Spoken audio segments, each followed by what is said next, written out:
हटा दीजिए।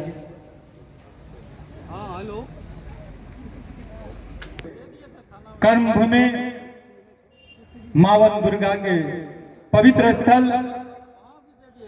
समाजवादी गढ़ और इस चौघारा लक्ष्मीनिया के पावन धरती पर आयोजित वीर लोरी महोत्सव 2022 के अवसर पर आए हुए तमाम मंचासीन अतिथि महोदय, सम्मानित जनप्रतिनिधि महोदय,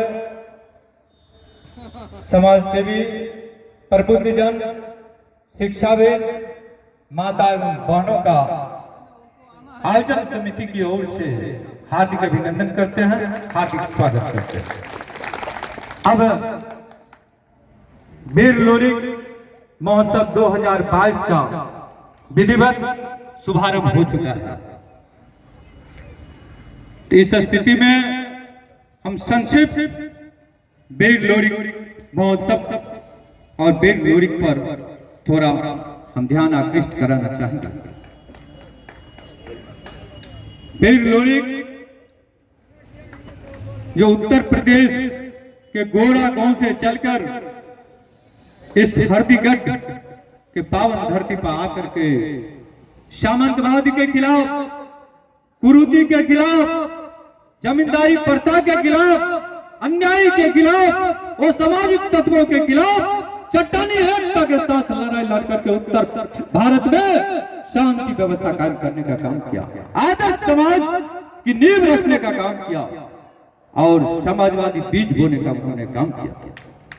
आज वीर लोरी के राहों पर चलकर, वीर लोरी के मार्गों पर चलकर स्वच्छ, सुंदर और विकसित समाज बनाने की जरूरत है। आज आजादी के 75 वर्ष बाद जहां पूरा देश अमृत महोत्सव मना रहा है, उसके बावजूद भी आज भी 50% लोग गुलामी की जिंदगी जी रहे हैं। महोत्सव और लोरी के विचारों की सतर्कता उसी में होगी कि हम लोग उन्मुक्त होकर के आज आजादी का आनंद ले और अपने अधिकार, अपने हक को समझने का प्रयास करें, अपने कर्तव्य को समझने का प्रयास करें। सरकार स्वच्छ भारत मिशन, लोहिया स्वच्छ बिहार अभियान के तहत कई वर्षों से स्वच्छता के लिए अलग जगा रहे हैं, लोग समझ रहे हैं, फिर भी स्वच्छता पर उतने गंभीर नहीं है। आज स्वच्छता पर अमल करने की जरूरत है, स्वच्छता पर गंभीर रहने की जरूरत है। आजादी के 75 वर्ष बाद भी हम लोग जादू टोना के फेर में पड़े हुए हैं। वीर लोरी जादू टोना, ज्योतिषी, पाखंडवाद के खिलाफ थे। आज लोरी महोत्सव तभी सार्थक होगा जब उसके राह पर हम लोग चलने के लिए संकल्प लेंगे और चलने का काम करेंगे, उस पर अमल करने की जरूरत है। वीर लोरी दुनिया को परिवार मानते थे, आज क्या है, भाई को भी परिवार मानने में हम लोग हिचक रहे हैं, जातवाद को दुश्मन मानते हैं, पड़ोसी को दुश्मन मान रहे हैं। आज की स्थिति में जो समाज में विद्वेष फैली हुई है, समाज में एक दूसरे के प्रति जो नफरत फैला हुआ है, उसको मिटा करके, उसको दूर करके, एक दूसरे के कंधे में कंधे लगा करके, एक दूसरे के कदम में कदम डाल करके समाज को आगे बढ़ाने की जरूरत है, आदर्श समाज की नींव रखने की जरूरत है। आज हम लोग लगातार 18 साल के प्रयास के बाद बिहार सरकार के कला, संस्कृति एवं युवा विभाग के द्वारा लोरी महोत्सव की स्वीकृति मिली। 2017 में स्वीकृति मिली और 2018 से सरकार के द्वारा प्रत्येक वर्ष लोरी महोत्सव का आयोजन हुआ। कोरोना काल के कारण 2 वर्ष नहीं हो सका, लेकिन सांकेतिक रूप में बिहार सरकार के द्वारा भी, लोरी विचार मंच के द्वारा भी और यहाँ के समाजों के द्वारा भी लोरी महोत्सव का आयोजन होता है। हाल फिलहाल में भी 26 तारीख को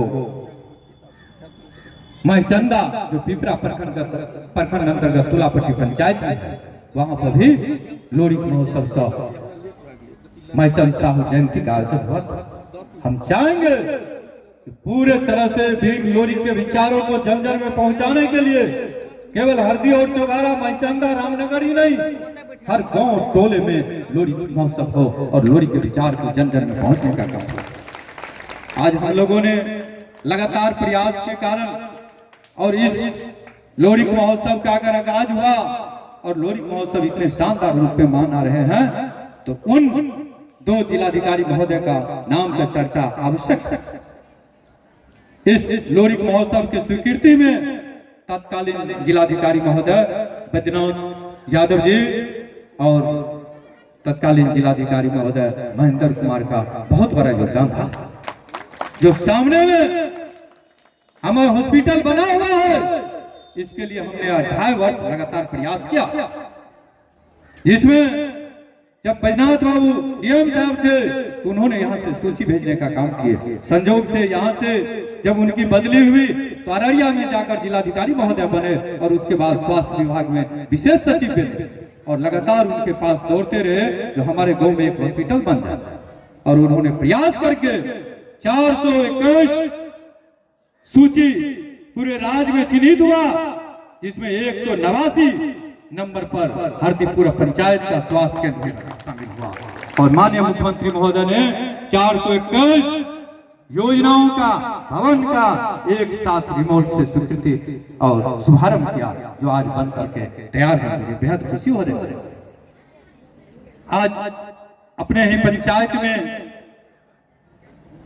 बाबा साहब डॉक्टर भीमराव अंबेडकर आवासीय विद्यालय के लिए लगातार 1.5 सालों से हमने प्रयास किया और प्रयास का नतीजा है कि यहाँ स्थल का जांच हो चुका है और आने वाले समय में पूरे जिला में एक अंबेडकर आवासीय विद्यालय बनेंगे, जो इसी गांव में बनेगा, इसके सामने में बनेगा।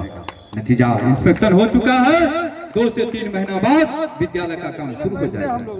तो आप लोगों के सहयोग से, जन सहयोग से, जन समर्थन से और आपके लगातार हम लोग हरदीपुरा पंचायत के तमाम जनप्रतिनिधि, मुखिया और वार्ड सदस्य, पंच और सरपंच सबके सहयोग से हम लोग सतत इस पंचायत में, इस क्षेत्र में विकास की दिन प्रतिदिन नई नींव रखने का प्रयास कर रहे हैं।